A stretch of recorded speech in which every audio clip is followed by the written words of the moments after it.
Hello student, यह आपका अवकल समीकरण का पार्ट 2 वीडियो है। आज हम शुरू करने वाले हैं एक्सरसाइज 9.1। अब इसमें देखिए क्वेश्चन कह रहा है 9.1 में 1 से 10 तक के प्रश्नों में प्रत्येक अवकल समीकरण की कोटि एवं घात ज्ञात कीजिए। चलिए आते हैं क्वेश्चन नंबर 1 पे। क्वेश्चन नंबर 1 है d पर पावर 4y बटे डी एक्स पर power 4 plus sine y triple dash बराबर 0। इसमें कोटि अगर पूछा जा रहा है तो कोटि का मान हो जाएगा, कोटि की परिभाषा जो थी वह थी आश्रित चर का स्वतंत्र चर के सापेक्ष उच्चतम अवकलज की कोटि जो था वही उस अवकल समीकरण की क्या होती थी, कोटि होती थी। तो यहाँ पर देखिए उच्चतम अवकलज कितना है, 4 है, तो इसका कोटि भी हो जाएगा 4। उसके बाद इसमें अगर घात परिभाषित करेंगे तो घात को देखेंगे तो घात तो बोले थे आश्रित चर का स्वतंत्र चर के सापेक्ष उच्चतम अवकलज की उच्चतम कोटि के अवकलज की घात को उस अवकल समीकरण की घात कहते हैं। लेकिन वहाँ पर कंडीशन ये था कि वहाँ पर जो अवकलज शामिल होता था वह बहुपद के रूप का होता था। तो यहाँ पर देखिए अवकलज जो शामिल है इसमें ये बहुपद के रूप का नहीं है, तो यहाँ पर इसका घात हो जाएगा अपरिभाषित।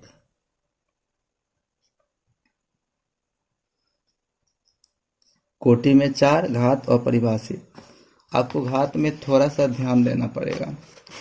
घात जो है, घात देखने में एक ये बात देखना पड़ता है कि वहाँ पर जो अवकलज होता है, जो भी अवकलज शामिल होता है वह बहुपद के रूप का होना चाहिए, बहुपद का रूप का होना चाहिए।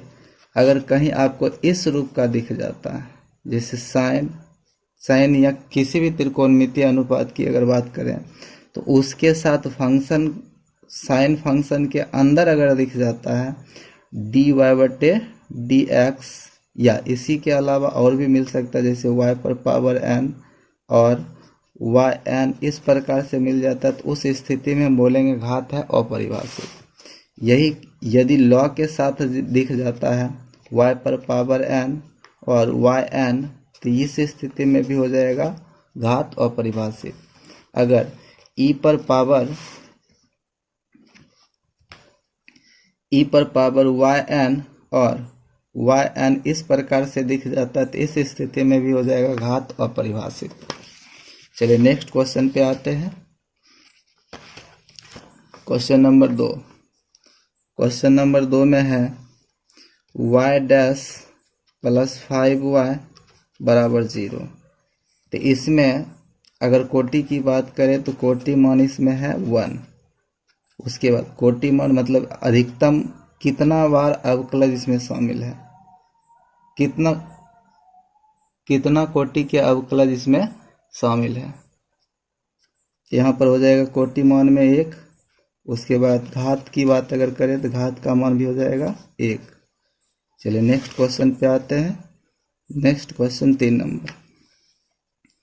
इसमें कह रहा है डी एस बटे डी टी पर power 4 plus 3s D square S बटे D T square equals to 0। इसमें यदि कोटि की बात करें तो कोटि में हमको देखना होता है उच्चतम अवकलज की कोटि को। उच्चतम अवकलज इसमें कितना बार किया गया है, उच्चतम कितने कोटि का अवकलज इसमें किया गया है, तो 2 कोटि का। तो यहाँ पर इस अवकल समीकरण का कोटि होगा 2। उसके बाद इसमें घात की अगर बात करें तो हम क्या देखते हैं, उच्चतम अवकलज की कोटि के ही घात को देखते हैं। तो इस पे अधिकतम पावर कितना है, 1। इस समीकरण का घात हो जाएगा 1। कोटि 2, घात 1। चलिए नेक्स्ट क्वेश्चन पे आते हैं।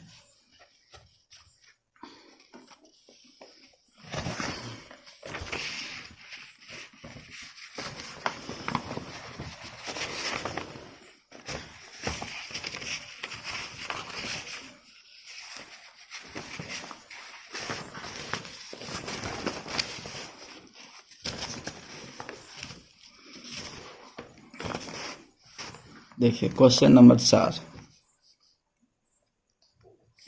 क्वेश्चन नंबर 4 में है d2y बटे dx स्क्वायर इसका whole square plus cos dy बटे dx इक्वल्स टू 0। तो इसमें आपको बताना है कोटि और घात। तो कोटि अगर देखा जाए तो कोटि का मान हो जाएगा इसमें 2, कोटि का मान 2। घात के बारे में अगर कहा जाए तो इसका आंसर हो जाएगा घात अपरिभाषित। क्यों? क्योंकि कॉस के साथ dy बटे dx शामिल है, मतलब dy बटे dx बहुपद के रूप का नहीं है, तो यहाँ पर घात हो जाएगा अपरिभाषित। चलिए नेक्स्ट क्वेश्चन पे आते हैं।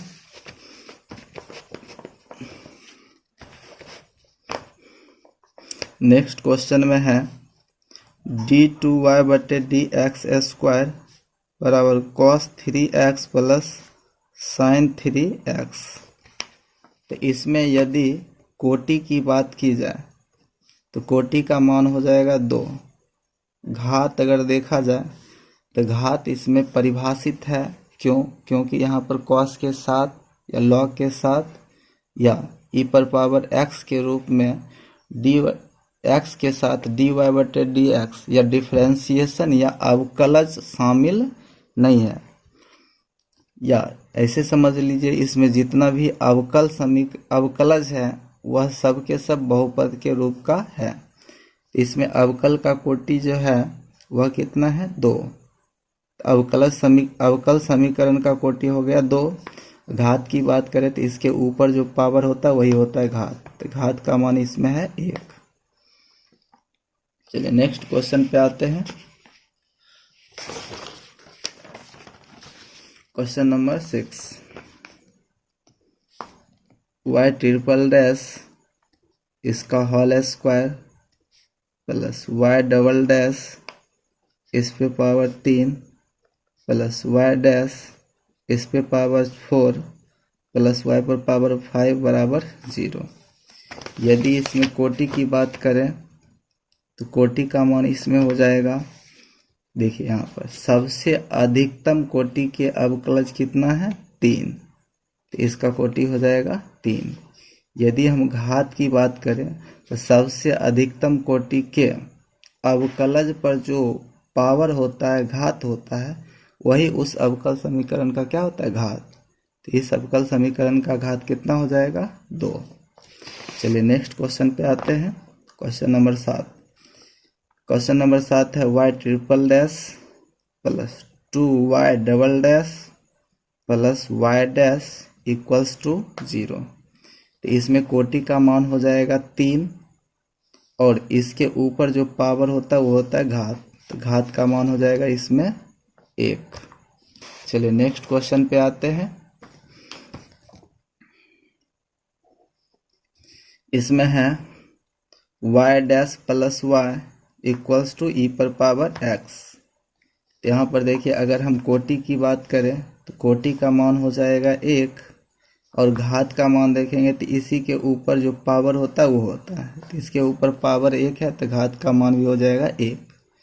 और यहाँ पर घात परिभाषित है। क्यों? क्योंकि e पर जो पावर है x है, e पर पावर dy बटे dx के रूप का नहीं है। यदि e पर पावर dy बटे dx के रूप का होता तो उस स्थिति में लिखते हैं घात अपरिभाषित। यहाँ पर घात परिभाषित है। चलिए नेक्स्ट क्वेश्चन पे आते हैं। नेक्स्ट क्वेश्चन में है y double dash plus y dash का whole square plus 2y equals to 0। तो इसमें कोटि अगर देखा जाए तो उच्चतम कोटि के अवकलज कितना है? तो इसमें 2 है, तो यह हो जाएगा कोटि मान 2। और इसमें घात देखेंगे तो घात जो होता है उच्चतम कोटि के अवकलज का पावर घात, तो यहाँ पर ये कितना है? 1। तो इसमें कोटि हो गया 2 और घात हो गया 1। चलिए नेक्स्ट क्वेश्चन पे आते हैं। नेक्स्ट क्वेश्चन में कह रहा है y double dash plus 2y dash plus sine y equals to 0। तो इसमें देखिए, अगर हम कोटि की बात करें तो सबसे उच्चतम कोटि के अवकलज इसमें कितना बार शामिल है? 2 बार। तो कोटि मान हो गया 2। उसके बाद घात की अगर बात करेंगे तो उच्चतम कोटि के अवकलज के ऊपर कितना घात है? तो यहाँ पर घात है 1। तो इस अवकल समीकरण का घात कितना हो गया? 1। और यहाँ पर इस अवकल समीकरण में घात परिभाषित है। क्यों? क्योंकि साइन के साथ जो भी चीज साइन के साथ y है, साइन के साथ अगर dy बटे dx के रूप का कोई भी फंक्शन शामिल होता तो उस स्थिति में बोलते कि इसका घात क्या है? अपरिभाषित है। चलिए नेक्स्ट क्वेश्चन पे आते हैं।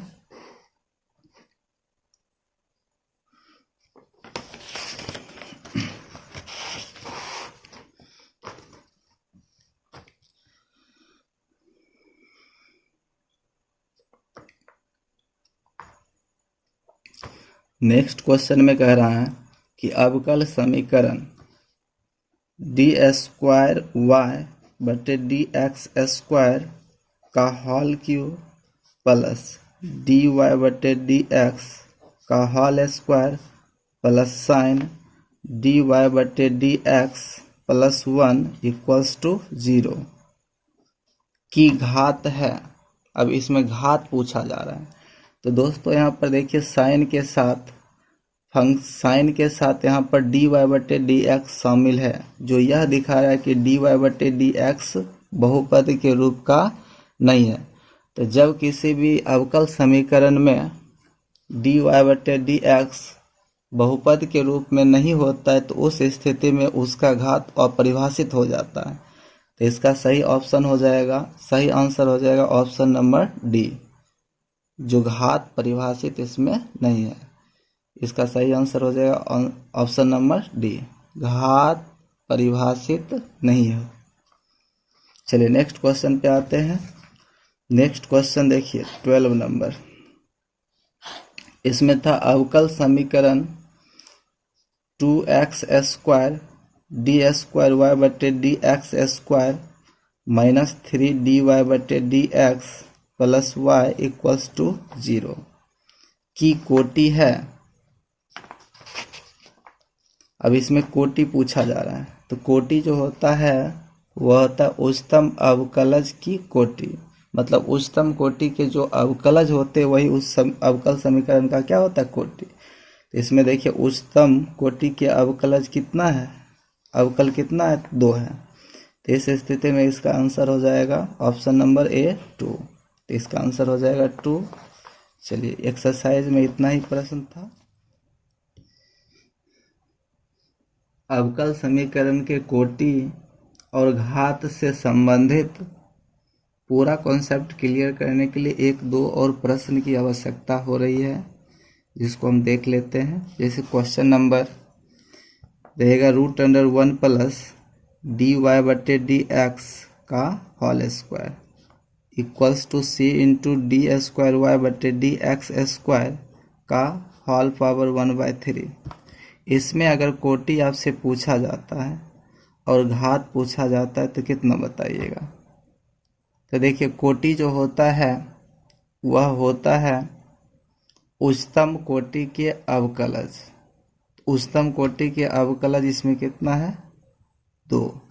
और ये फिलहाल इस प्रश्न में चेंज होने वाला भी नहीं है। परंतु घात के बारे में बताए थे। घात परिभाषित भी होता है और परिभाषित भी होता है। परिभाषित तब होता है जब डी वाई बटे डी एक्स अर्थात उसमें जो अवकलज शामिल होता है वह बहुपद के रूप का होता है। यदि अवकलज बहुपद के रूप का नहीं होता है तो उस स्थिति में वह अवकल समीकरण का घात अपरिभाषित हो जाता है। तो यहाँ पर देख रहे हैं कि अवकलज जो भी शामिल है यह अभी बहुपद के रूप में नहीं है। तो ये जरूरी नहीं है कि बहुपद के रूप में नहीं ही होगा, इसको हम ठीक कर सकते हैं, हल कर सकते हैं। किसी प्रश्न में आपको डायरेक्ट नहीं दिखेगा, लेकिन हल करने के बाद वह ठीक हो जाता है, बहुपद के रूप का हो जाता है। तो उस स्थिति में आपको फिर घात बताना होता है। यदि किसी भी प्रश्न को कुछ भी करने के बाद यदि वह बहुपद के रूप का नहीं होता है तब उसमें हम लिखते हैं घात क्या? अपरिभाषित है। पहले उसको हम सॉल्व करने की कोशिश करेंगे, बहुपद के रूप में लाने की कोशिश करेंगे। यदि वह आ गया तो घात वहाँ पर परिभाषित हो जाएगा, बहुपद के फॉर्म में आ गया तो घात परिभाषित होगा, अन्यथा घात अपरिभाषित। तो इसमें हम देखते हैं क्या इसको बहुपद के रूप में लाया जा सकता है। तो इसके लिए थोड़ी सी देखिए, इसमें हम करते हैं दोनों तरफ वर्ग। दोनों तरफ वर्ग करने पर, दोनों तरफ वर्ग करेंगे तो इधर देखिए root under 1 plus D Y बटे डी एक्स का होल स्क्वायर। इधर वर्ग जब करेंगे तो रूट और वर्ग कैंसिल हो जाएगा, तो ये हो जाएगा 1 प्लस डी वाई बटे डी एक्स इसका होल स्क्वायर, और इधर हो जाएगा सी डी स्क्वायर वाई बटे डी एक्स स्क्वायर, और इस पे पावर पहले से था 1/3। अब इसका वर्ग किया तो पावर 2 और आ जाएगा गुना में, ये हो जाएगा 1 प्लस डी वाई बटे डी एक्स इसका होल स्क्वायर, और इधर हो जाएगा सी डी स्क्वायर वाई बटे डी एक्स स्क्वायर, और इसका पावर हो जाएगा 2/3। अभी भी देखिए यह अवकल जो शामिल है यह अभी भी बहुपद के रूप का नहीं है। क्या इसको बहुपद के रूप में लाया जा सकता है? तो इसके लिए अब क्या करते, दोनों तरफ घन करने पर, दोनों तरफ घन करने पर, दोनों तरफ घन करते हैं तो घन करेंगे तो हो जाएगा 1 प्लस डी वाई बटे डी एक्स का होल स्क्वायर, इसका भी घन कर देते हैं, और इधर हो जाएगा सी डी स्क्वायर वाई बटे डी एक्स स्क्वायर, और इस पे पावर पहले था 2/3, अब इसका घन किया तो 3 से 3 कैंसिल हो जाएगा। तो यहाँ पर देखिए होगा ये 1 प्लस डी वाई बटे डी एक्स का होल स्क्वायर, और इसका था होल क्यू, और यहाँ पर देखिए ये हो गया कितना, तो सी डी टू वाई बटे डी एक्स स्क्वायर, और इसका होल पावर अब कितना आ गया 2। तो देखिए अब यहाँ पर ये जो आया है, ये जितना भी अवकलज इसमें शामिल है वह बहुपद के रूप का है। तो इसमें अब घात भी परिभाषित हो गया।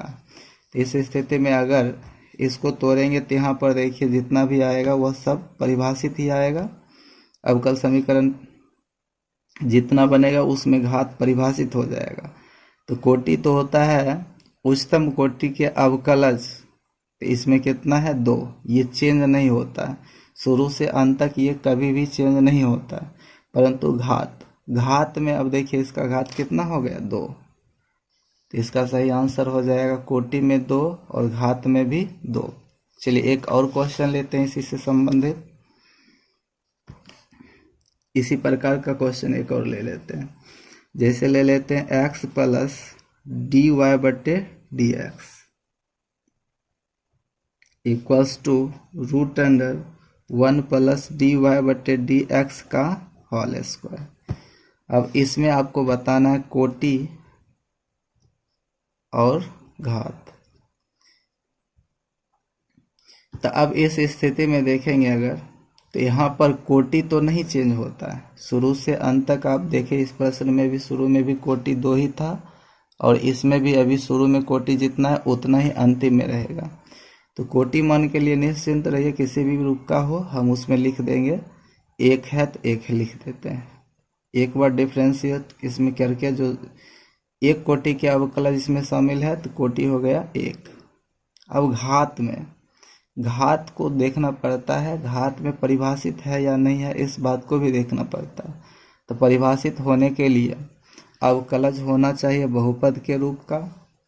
यहाँ पर देखिए अगर हम देखेंगे तो यहाँ पर है 1 प्लस डी वाई बटे डी एक्स का होल स्क्वायर, और इसके ऊपर अगर देखा जाए तो यह पावर 1/2, रूट मतलब होता है पावर 1/2। तो हम यहाँ पर कह सकते हैं कि डी वाई बटे डी एक्स अभी फिलहाल इस प्रश्न में बहुपद के रूप का नहीं है। तो क्या इसके पावर को या इसको बहुपद के रूप में बनाया जा सकता है?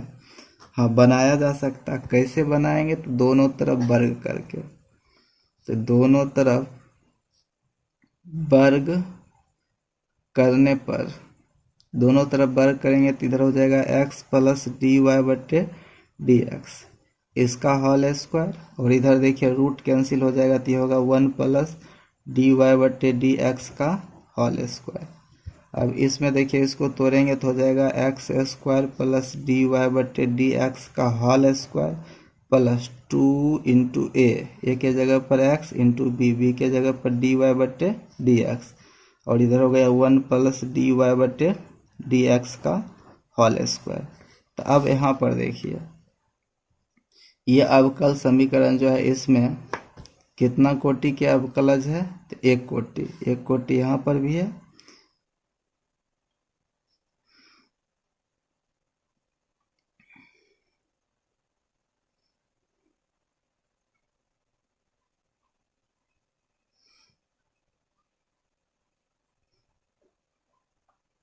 एक कोटि के अवकलज इसमें शामिल है। और इसमें घात की अगर बात करें तो घात हो जाएगा कितना, 2।